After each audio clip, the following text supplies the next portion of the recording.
Telepathy, clairvoyancy, and precognition are said to be detected by a sense, or senses, that does not include our standard senses. They're beyond our standard senses. Our normal senses have some areas in the brain associated with them, but what about senses related to these parapsychological phenomenon? So today, I'm discussing Psi Abilities, but before I do, don't forget to subscribe to this channel if you want to learn more about that thing in your head. No, not those memories about that time you chemically burned off all of your hair. No one warned me about that, except for my sister, but she doesn't count. But the brain.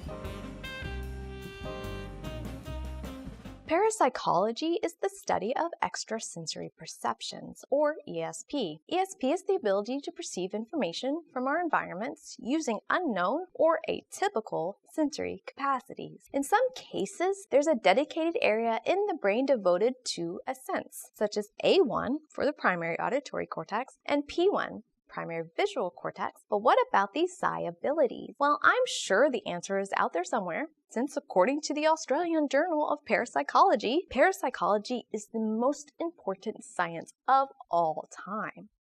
Well, for these psi phenomena to be somehow related to the brain, we gotta know what abilities we're talking about. So, in no particular order, these extrasensory experiences include telepathy, which is the ability to read other people's minds; clairvoyancy, which is the ability to perceive information unrestricted by space and time; and finally, precognition, which is the ability to predict the future. How does this differ from clairvoyancy? Another psi ability that doesn't fall under ESP, but is studied by parapsychologists nonetheless, is psychokinesis, often called telekinesis, which is the ability to exert power over inanimate objects via the power of one's mind. And I find it hard to believe that this ability has ever been replicated. So this may be a problem parapsychology has in relation to it being a science. Much of the reported phenomenon may be explained by coincidences. The sense of sight or seeing is pretty consistently reported. Thus, it's replicatable.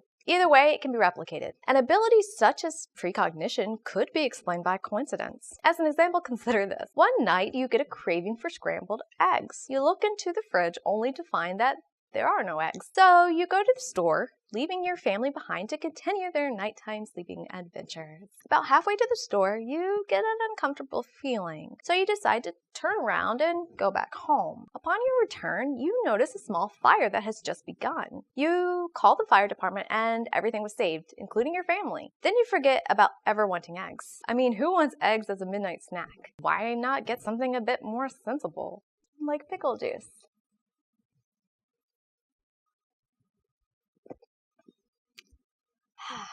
Delicious. Don't judge. Like, really, eggs? Come on.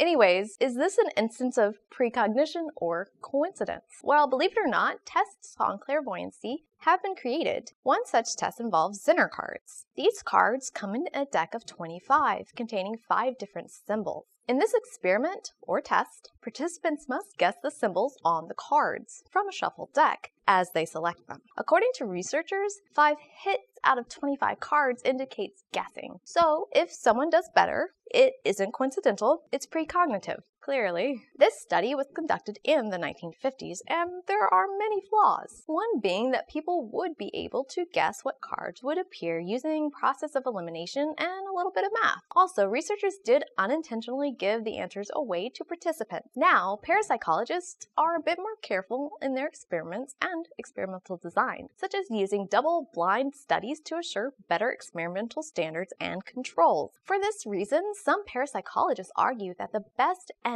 optimal way of explaining extrasensory perceptions belongs to the world of quantum physics and applying it to how our brains operate. Arguably, most mainstream physicists consider this idea to be an unwarranted extension of quantum physics, but that's not how parapsychologists view it. Obviously, one needs to create unwarranted extensions if one wants to make things relating to the mind attributable to physics. Attributable?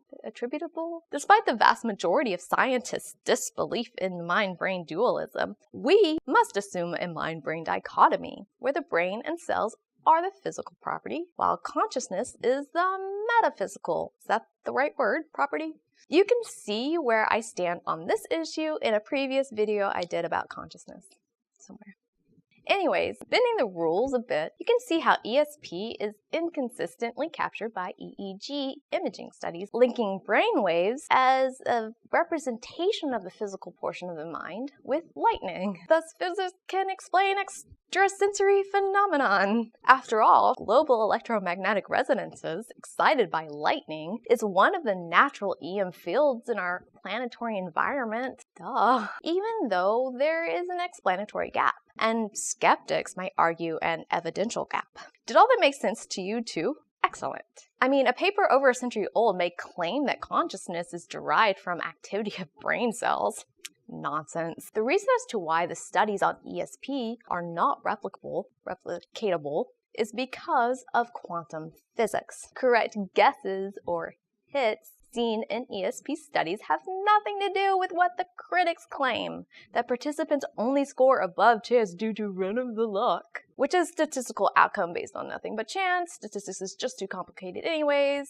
Move on. Besides, disbelievers may differ from believers in a few key ways. First, believers are more likely to connect the dots between random, unrelated stimuli. Believers find patterns in noise-filled environments where only noise but no patterns exist. Detecting patterns is not necessarily a bad thing. In fact, it can be beneficial when we aim to predict life events. Believers may even be more creative because sometimes the detection of some unusual patterns may result in some pretty cool out-of-the-box thinking. Overall, it's pretty harmless unless it results in delusional thought patterns, which might indicate the existence of some pathology. Phew! Let's hand-wave that away, shall we? Another way in which believers differ from skeptics may be seen in brain imaging studies. The right hemisphere is what picks up and interprets left visual field information. For the vast majority of right-handed individuals, the left hemisphere is responsible for language processing. Skeptics showed a left hemisphere right attentional visual field bias, and believers showed more right hemispheric excitatory activity compared to skeptics. You see, the right hemisphere seems to play a unique role in processing distantly related information. So while the left hemisphere processes language, the right hemisphere derives meaning, and may even be responsible for the understanding of metaphors and sarcasm. Generally, both hemispheres contribute to understanding and meaning, but believers, those more likely to show a left visual attention bias, may have an overactive right hemisphere. And this overactivity may contribute to a variety of things, including the belief in Psi abilities based on connecting dots that may not need to be connected,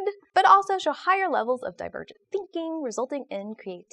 So what does all this mean? Nearly 150 years of investigating Psi abilities have resulted in no consistent evidence supporting the existence of the phenomenon. But don't let that get in your way. You can always prove the existence of ESP via cold readings and stage ESP. Cold reading is just a set of procedures designed to convince a listener or observer that you're full of ESP. This involves the use of many tricks used by astrologists. A cold reading should begin with vague generalities, such as, I get a sense that someone somewhere out there watching has a birthday this month. Once you find that birthday person, you'll be surprised with how much people divulge. I mean, people do like to talk about themselves. So once that dialogue begins, just affirm what they say. Continue to talk about their birthday plans or anything else. Also, don't forget about stage ESP. It's a bit like stage magic, but different. Now I shall demonstrate my psychokinetic abilities. Right here you see a bag of water.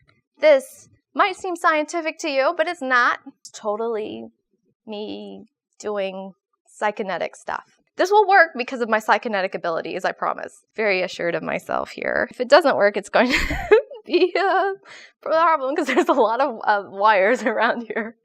Okay, so then we'll poke the bag and nothing will happen. Look at that. No water coming out, believe it or not, except for that drop and maybe a little bit of water. Just ignore that. It's mostly not coming out, which is good because science can't explain this. Yeah, it can. Narc. But it's cooler when you think it can't. Regardless, mind over matter. Just remember, if that one person is not convinced, move on to the next guy. After all, they don't say a sucker's born every minute for no reason. If you liked what you watched, please consider subscribing to my channel and sharing with family and friends. Also, make sure to hit that like button. Also, if you want to support my channel with big brainiac energy, I sense that you'll probably head over to my Patreon page to become a contributing member. And as always, thank you for watching.